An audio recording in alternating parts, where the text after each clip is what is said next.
وأشهد أن لا إله إلا الله وحده لا شريك له وأشهد أن محمدا عبده ورسوله أما بعد.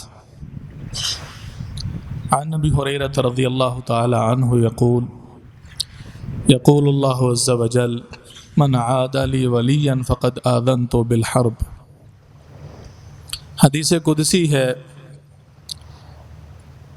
سیدنا ابو ہریرہ رضی اللہ تعالیٰ عنہ رسول اکرم صلی اللہ علیہ وآلہ وسلم سے نقل فرماتے ہیں، اللہ سبحانہ و تعالیٰ فرماتے ہیں، جس نے میرے کسی ولی سے، دوست سے عداوت کی، اس سے دشمنی رکھی، تو میں اس کو دعوت مبارزت دیتا ہوں، اس سے اعلان جنگ کرتا ہوں. وما تقرب الی عبدی بشیء احب الی مما افترضته علیہ. اور جو میں نے اپنے بندے پہ فرائض عائد کیے ہیں، اس سے بڑھ کر میرے نزدیک اور کوئی بھی چیز محبوب نہیں ہے. معلوم ہوا کہ اللہ سبحانہ و تعالیٰ کے ہاں سب سے جو محبوب ترین چیز ہے وہ اللہ کے عائد کردہ فرائض ہیں. لہٰذا اگر اللہ رب العزت کی محبت اور اللہ کا قرب چاہیے تو فرائض کی پابندی از حد ضروری ہے. جو انسان فرائض پہ کاربند نہیں اور صرف نوافل کا بہت زیادہ اہتمام کرتا ہے، اسے نہ اللہ کی محبت نصیب ہو سکتی ہے، نہ اللہ کا قرب نصیب ہو سکتا ہے. تو جو فرائض، وہ نماز ہے، وہ روزہ ہے، وہ حج ہے، وہ اللہ رب العزت کو سب سے زیادہ محبوب ہیں. آگے اللہ سبحانہ و تعالیٰ فرماتے ہیں وَلَا يَزَالُ عَبْدِي يَتَقَرَّبُ إِلَيَّ بِالنَّوَافِلِ حَتَّى أُحِبُّهُ. بندہ بدستور نوافل کا اہتمام کرتا رہتا ہے، نوافل پہ ہمیشگی کرتا ہے، اور لگاتار نوافل کے اہتمام کی وجہ سے نفلی عبادات، نفلی نماز، نفلی روزہ، نفلی حج و عمرہ، فرائض کے بعد نوافل کا جو اہتمام بدستور کرتا ہے اور اس اہتمام میں ہمیشگی اور دوام ہوتا ہے، تو پھر اس کا نتیجہ یہ نکلتا ہے حتی احبہ، یہاں تک کہ میں اس سے محبت کرنا شروع کر دیتا ہوں.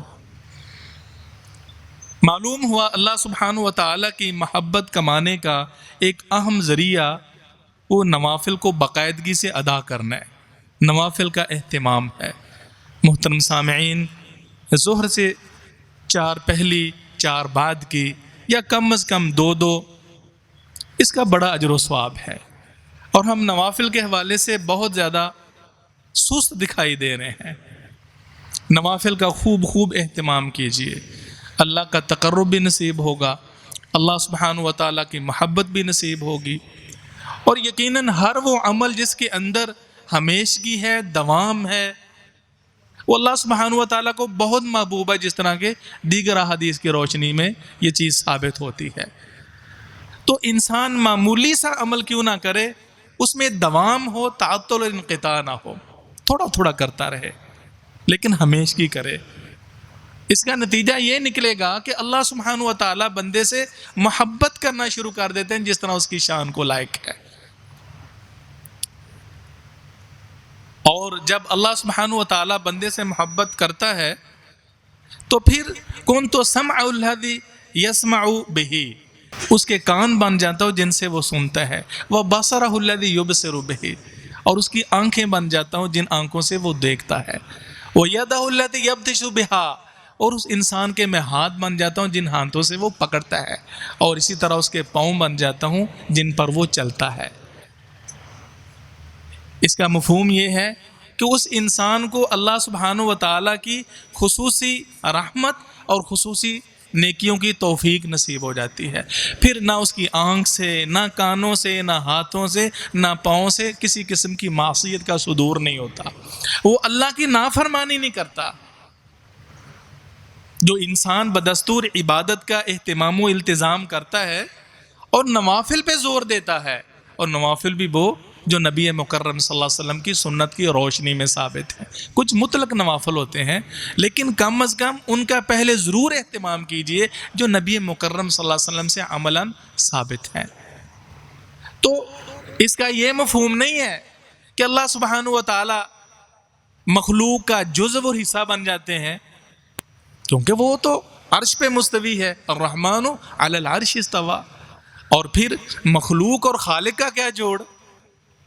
اللہ سبحانہ و تعالی کسی بھی فرد، کسی بھی انسان کے اندر حلول نہیں فرماتا۔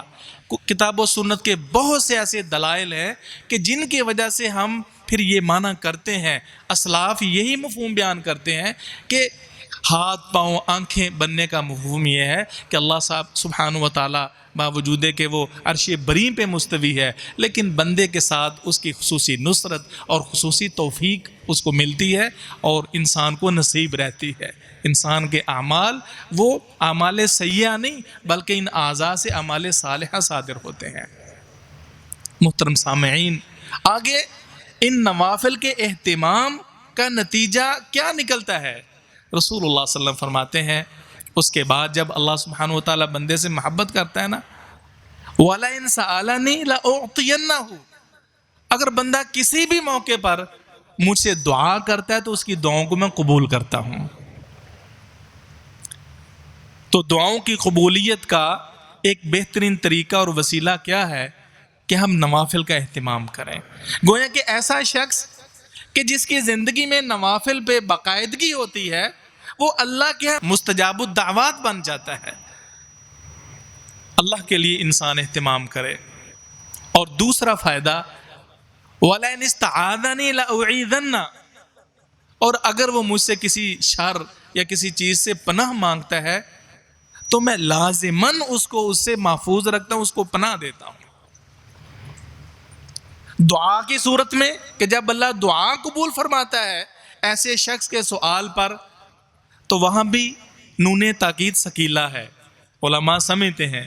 اور اسی طرح لَأُعِيذَنَّ کے اندر بھی نون تاکید ثقیلہ ہے، یعنی معنی کے اندر بڑی مضبوطی اور قوت پیدا ہو جاتی ہے کہ ایسے بندے کو اللہ لازماً ہر شر سے پناہ دے گا اور ہر قسم کی برائی اور معصیت سے محفوظ رکھے گا۔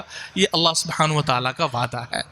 لہٰذا اگر ہم چاہتے ہیں کہ اللہ ہماری دعائیں قبول فرمائے اور ہمیں ہر شر اور ہر قسم کے نقصان سے اللہ کی حفاظت نصیب ہو، تو ہمیں کیا کرنا چاہیے؟ نوافل کا اہتمام۔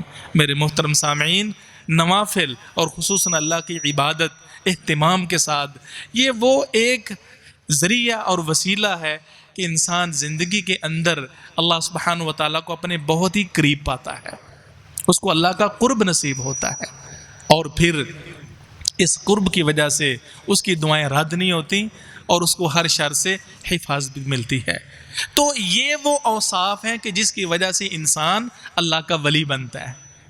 گویا کہ جو اللہ کے ولی ہوتے ہیں نا، وہ فرائض کے پابند ہوتے ہیں، نوافل کا اہتمام کرتے ہیں، اور جن کے اندر یہ خاصیت نہیں پائی جاتی، ان کو نہ نماز کا پتہ، نہ روزے کا پتہ، نہ ذکر اذکار کا پتہ، جو نہ فرائض کا پابند ہے اور نہ اس کو نوافل ہی کا پتہ ہے، تو ایسا شخص کبھی بھی اللہ سبحانہ و تعالیٰ کا سچا ولی اور دوست نہیں ہو سکتا۔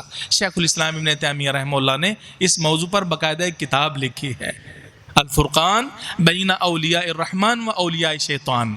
یہ کتاب وہ ہے کہ جس کے اندر انہوں نے اولیاء الرحمن اور اولیاء شیطان کے امتیازات اور خوبیاں اور اوصاف بیان کی ہیں کہ کیا کیا فروق ہے کہ جس سے اللہ رحمان کے اولیاء پہچانے جاتے ہیں اور جو شیطان کے دوست ہوتے ہیں ان کی پہچان کیسے ہوتی ہے۔ یہ بڑی عمدہ اور اچھی کتاب ہے۔ اللہ سبحانہ و تعالیٰ میں اپنی خالص عبادت کی اور خصوصاً نوافل کی توفیق نصیب فرمائے۔ سبحانک اللہم و بحمدک، اشہد ان لا الہ الا انت، استغفرک و اتوب۔